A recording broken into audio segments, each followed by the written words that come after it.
Welcome to Transformative Principal, where I help you stop putting out fires and start leading. I am your host, Jethro Jones. You can follow me on Twitter at Jethro Jones.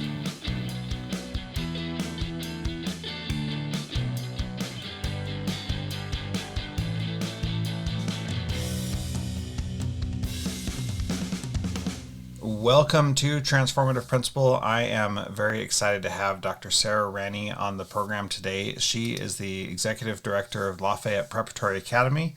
She's been there since 2014, and she's the proud parent to an LPA 8th grader. She believes that every child has an inalienable right to attain excellent education, no matter their economic status, location, or background. She joined LPA after working as an instructional coach with Teach for America. And there's a whole bunch more to her, but she has an EDD in school administration as well as an educational specialist and master's in school administration from the University of Missouri St. Louis, where I am working on mine. She actually came and spoke to one of our classes, and after talking to her, I was like, man, she needs to be on Transformative Principal. So we're going to talk with her. And Sarah, welcome to Transformative Principal. Thanks for being here. Thanks so much for having me. Yeah, my pleasure. So tell us first about Lafayette Preparatory Academy, and what makes it unique and different, and what your role is there as the executive director. Well, I'm incredibly biased on this particular topic, but Lafayette Preparatory Academy, or LPA as we say, because man, that's a mouthful for a name. We are in our 12th year as a school. We serve kids in St. Louis City in kindergarten through 8th grade. When we opened, we served kids in kindergarten through 2nd grade, and then we've grown a grade per year. So our first graduating 8th graders were in 2020, and this is my 11th year there. That's pretty awesome. So it has always been a good school, right? And you are making it even better. You said, I believe the quote is, LPA is killing it academically. So talk to us about that. Well, I would say when you're founding a school, you have a vision of where it is that you want to be. And what we've done is just systematically work toward that vision and try to celebrate our successes along the way and ensure that we are continuing to find ways to get better and to continue to reach for what's next. A couple of our theories and really our beliefs are, one, in our school pledge, it says, I make mistakes so I can learn, I learn so I can succeed, and I succeed so I can help others. I think we've really embraced that as a philosophy in our school as adults and children. But the whole reason that schools exist is to educate kids. And it sounds really silly and basic, but at the foundation of who we are and what it is that we're trying to do, we're trying to create a rigorous program for kids to excel. And to do that, I think that you need to have a really strong academic program and a really strong program to help with social emotional learning as well. And how do those two things support each other so that you're helping to create well-rounded individuals? Yeah, that is so important because it's not about only academics, and it's not about only social and emotional. It's you have to be able to combine them. It doesn't matter if you're a really good person if you're dumb as a brick, and it doesn't matter if you're the smartest person in the world if you're totally unethical and a horrible person. And those are obviously extremes, but even when there's a little bit of push in one way, it can become unbalanced. And have you seen that unbalanced in the past, and what does that look like when it is unbalanced? Yeah, I think that imbalance can come uh, in any school, and we've certainly toggled with that ourselves. I think at certain points we've shifted one way or the other. When we were founding, we were really focused on establishing a really strong culture and creating this joyful, loving environment. And it was important. It was absolutely important, but I think we realized pretty quickly that that couldn't be an absence of high expectations for learning and having a really strong academic program. And then I think we pivoted a little bit too hard that way. It was like, okay, we want to have like really strong learning happening here at LPA. And so we're going to relentlessly focus on that. And it was, it was like somewhat jarring for staff and families to be like, whoa, what happened to like, we love everybody and we want people to be Hmm. happy. And so I think now, we're striking that balance, and we talk about creating a joyful community so that kids feel safe to learn. And that is really important. It is a both and. You have to have the foundation for kids' safety and for their to be joyful learning, and then you can see where they go from there and really take it to the next level. That's definitely important. So your school is a charter school, is that correct? We're an independent public charter school, so that means there's Okay. not another one like us. We are homegrown in St. Louis, and we're a public charter. Yeah. So you have this interesting thing also where you have what are called catchment zones. Tell Mhm. me about that because in my experience, I just haven't come across this before. Yeah, so a catchment zone is an area where you get preference to be enrolled in our school. And many charter schools across the nation will have this. Our school's mission is really about serving the inner core of St. Louis City. And when we were founded, there were certain neighborhoods that were like, okay, at the time there didn't exist another option besides the district public school. And so our founders wanted to create another option, another free option for families. And when we first opened, of course, we weren't well known or popular. And so kids could apply from all over the city and absolutely have a spot. And anyone who lives in St. Louis City is eligible to attend our school. But to meet that mission of having the community impact, thinking about a small town school, but in the middle of St. Louis City, where you have kids walking to and from school, and parents are neighbors, etc. And so we created catchment zones so that the closer you live to the school, the higher your chances are of getting in.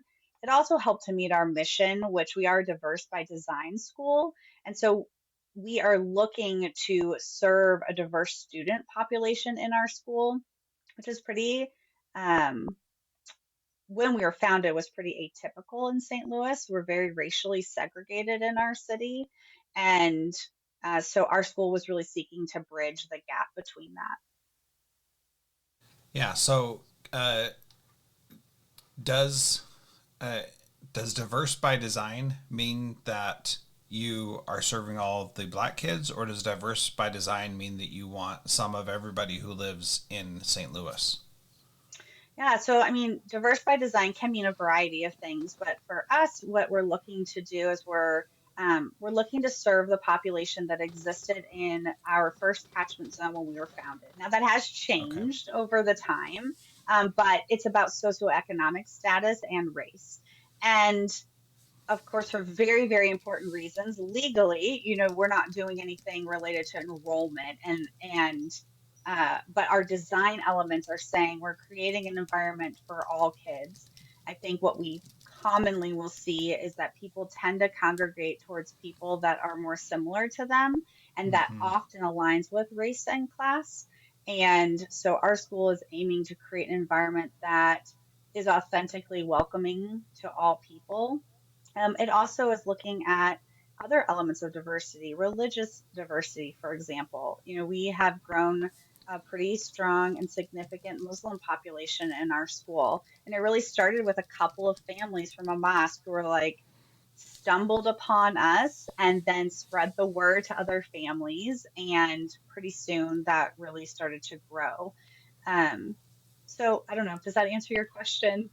Yeah, I mean, there sometimes we use coded language to say things that people in the know really understand what we're saying, and other times we say things because that's what we really believe, and so that's what I was trying to get at. So thank you for that.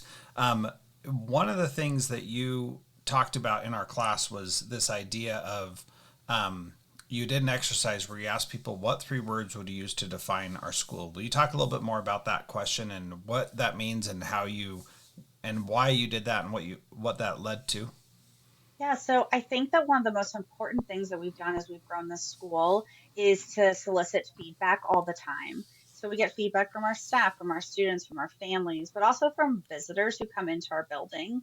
And one of my favorite questions to ask people, no matter which category of folks you qualify, if you're a guest or if you're a family or a student or a staff member, is and especially love to do this with visitors. As you're leaving our school today, what are 3 words that you would use to describe our school community? So you will see that question in our family survey that we give out twice a year. You'll see that in our staff surveys. And then when we have visitors in, I'll give a survey and ask for their feedback after their visit. And you'll see that question there too. And then I take all of these words and I put them in a word cloud generator and then see what pops up and like what are the words that really resonate with folks who are part of our community, even if they're only part of our community for an hour long visit. And Mm-hmm. that to me is really helping us define whether or not we're meeting our mission. And so things like community and joy frequently come out as like the big bubble word that you're seeing in these word clouds. And that's what we're hoping to see. So when we're seeing like the elements of our core values popping up in this word cloud, to me, that's speaking to our mission is living and breathing. It's not just something we're giving voice to. Yeah, I love that. And what's so good about that is that it really limits what people can say. You only have 3 words, so if it's more than that, like you miss the point. And but it also makes it so that you get a good idea of what is actually resonating. And a lot of times we say the things that we want to be there, but they don't actually exist. Like we're so aspirational in our vision that nobody can see how it's actually happening. and Mhm. and that's unfortunate, but you're seeing that those things are coming up again and again, which I think is really powerful. You also talked about your parent survey that you do and how you have good family support and involvement. Now, all charter schools seem to have better family support and involvement because people are choosing to go there. But yours, you mentioned that you get 80% of your families fill out the survey, but what does that parent involvement look like, and how do you encourage it, support it? How do you help families be involved in more than just the regular day-to-day stuff? Well, I think it goes back to what we were talking about earlier, that it isn't just about lip service. It really is this idea that it really does take a village to raise a child. And what our school is doing is creating a village for us to raise kids together in. And so our founder, Dr. Susan Marino, who was also in my cohort at UMSL, we completed our Mm. EDD together.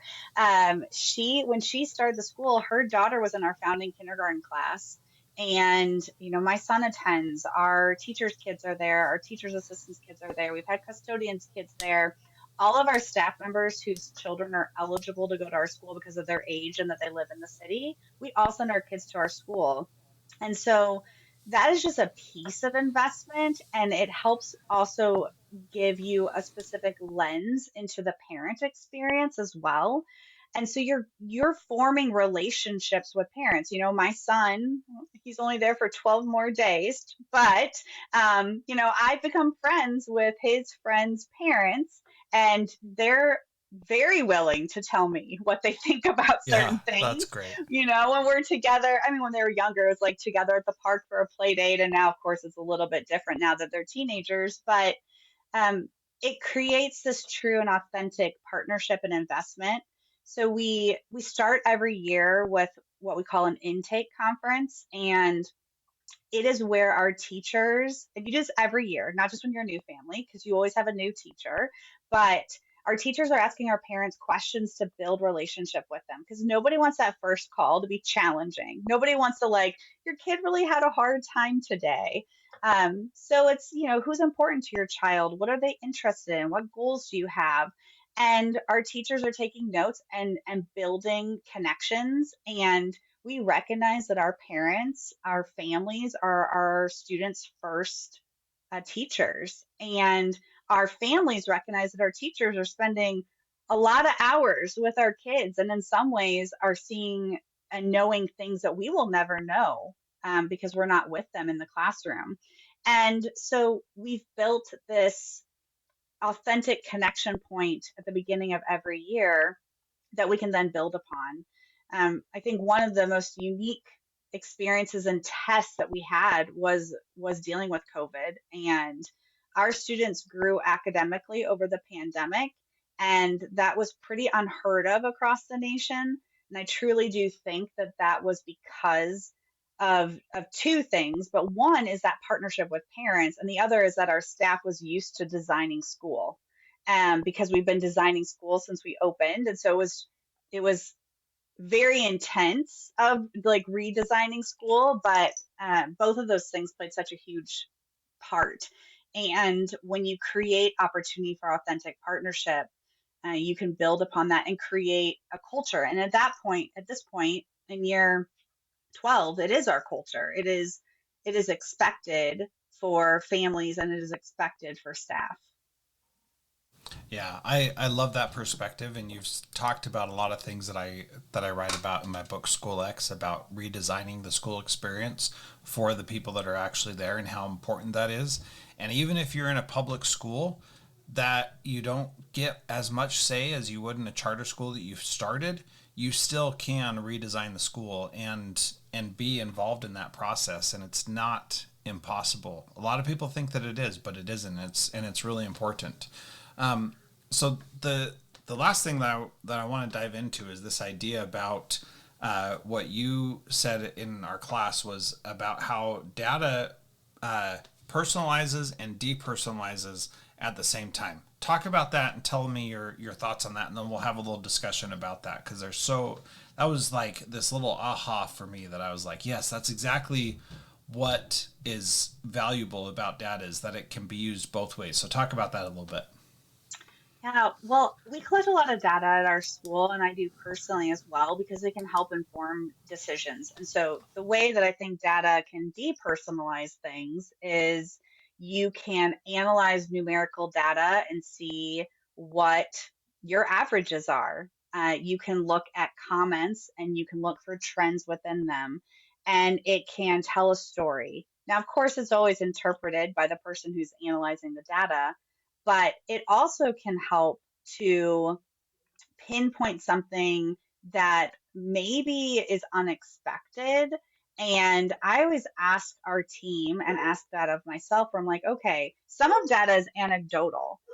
My experience as an employee and as a parent in our school absolutely influences how I feel about our school and what I think about the things that we are doing and what we should be doing as a result of that. And that is also data. And I think sometimes people forget that our personal experiences influence us as well. And so I don't remember exactly what I was talking about in your class, but I think that that's the overall concept, is that we do best service to both look at concrete evidence and to discuss and analyze the like soft skills sort of data that you have that you're collecting all the time. I think one example I would use is evaluation. So teacher evaluation or any kind of employee evaluation can be a hot button topic in schools, because our work is really personal in education. And our we have three full-time coaches, and our coaches actually evaluate our teachers. And some people are like, oh, like, why would you do that? And um, I said, well, the reason is because they are evaluating you. They are coming in and observing and talking to you and forming an impression. And so the person who writes your formal evaluation, in my mind, is the person who should have the most context in your practice, because we are constantly evaluating each other. You and I are evaluating each other right now in this moment and forming an opinion about what we think of each other. That is natural human experience. So I think, again, like, to be able to use both of those pieces and to inform your own opinion is where we can serve our school communities the best. Yeah. Well, I'm glad you got into the idea about teachers being evaluated by the coaches because you're right. A lot of people are like, gasp, how can that be? Only a principal can do that. But that's not necessarily the case. And your justification of the person who knows them the best and spends the most time with them really should be the one doing that. Does that mean that all of your teachers then get excellent marks on their evaluations? I mean, 97% of teachers already do, so that's typically the case anyway. But how does that affect the growth and development of teachers when somebody is and when a coach is the one doing the evaluation? Yeah, I mean, no, our teachers all have areas of growth, as do I. We all are working on growth goals every single year. And so I think that's one thing that we should name is just saying, if you think that you are operating perfectly, you know where to grow, then you probably should get out of whatever field you're in, whether that's education or something else. Because I think the moment we stop learning is pretty detrimental to anything that we are involved with. So, our what I would say is we did the model where when I was principal, we tried it a year, maybe two, but I think it was only 1 year where I was evaluating all the teachers. And I would get into teachers' classrooms more often than I had ever been evaluated as a teacher. And it didn't feel authentic. And I actually think that sometimes, oh, I'm so sorry. My alarm for dismissal went off. Uh, We'll just cut that part out or so not. One of the sorry. two. That's okay. Well, I'm trying not to make a hard editing situation for you, but anyway, It's all good. okay. So with evaluation, what I was thinking is that I think our teachers felt more often that there was a gotcha moment because there hadn't been the opportunity to give corrective feedback and then supportive feedback and support growth versus when our coaches are in the room. Our coaches are observing, some of our teachers are observing several times a week. Some of them they're going in and co-teaching with them. Sometimes they're going in and watching another class with the teacher. And so they're getting this constant feedback. And our coaches are very intimately aware of what each teacher's growth goals are, and they're helping them grow. That is the goal. Nobody wants like bad teachers in schools. We want teachers to be awesome, to feel supported, and ultimately to grow from our coaching because it's such an isolating practice. I think in a lot of other fields, you're going in and you've got your colleagues, and I picture in a lot of my friends, are working in offices or working in cubicles, or even in our modern world where we're having Zoom conversations all the time.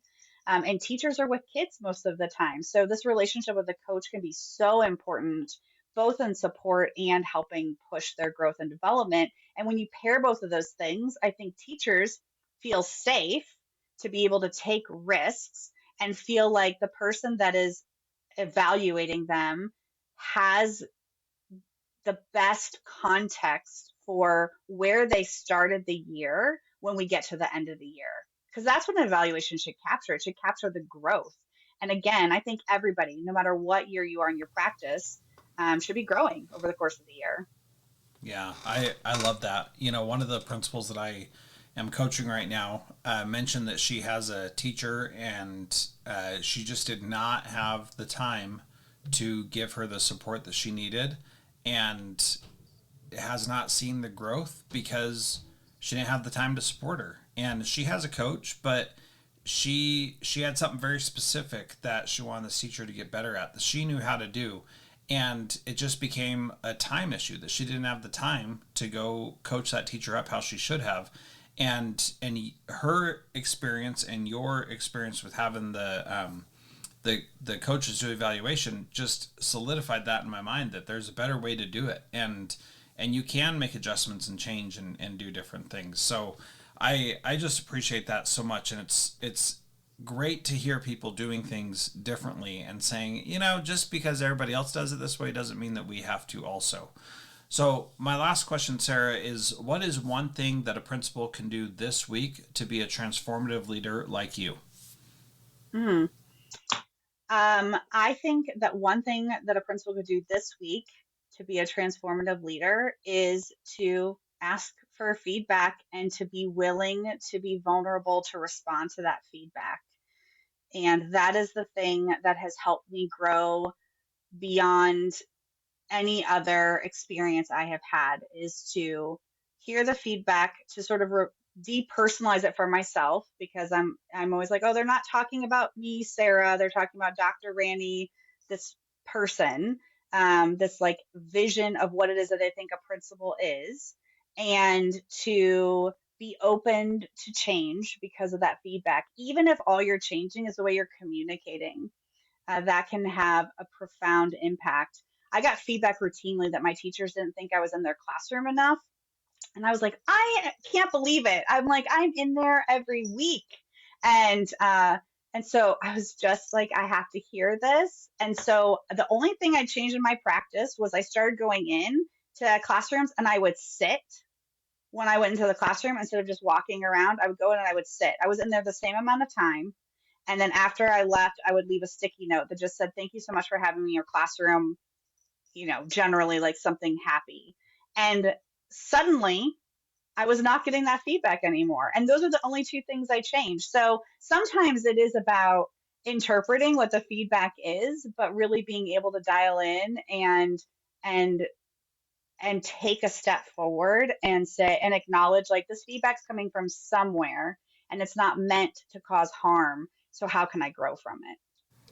Yeah, that's really good. I especially like that because you it's one thing to ask for feedback. It's another thing to be vulnerable to receive it, and putting on a different hat that, there's Sarah, the person who can get offended and hurt, and then there's Dr. Ranney, the leader, who needs to be able to be as effective as possible, just like anybody in their job needs to be as effective as possible. That's really good. This was awesome. Thank you so much for being part of Transformative Principal. I appreciate you taking the time to chat with me and share your experience. And this was just fantastic. So thank you. Well, thanks so much for asking me, and to all the principals out there listening. I wish you luck. You're not in it alone, and it's great and important work.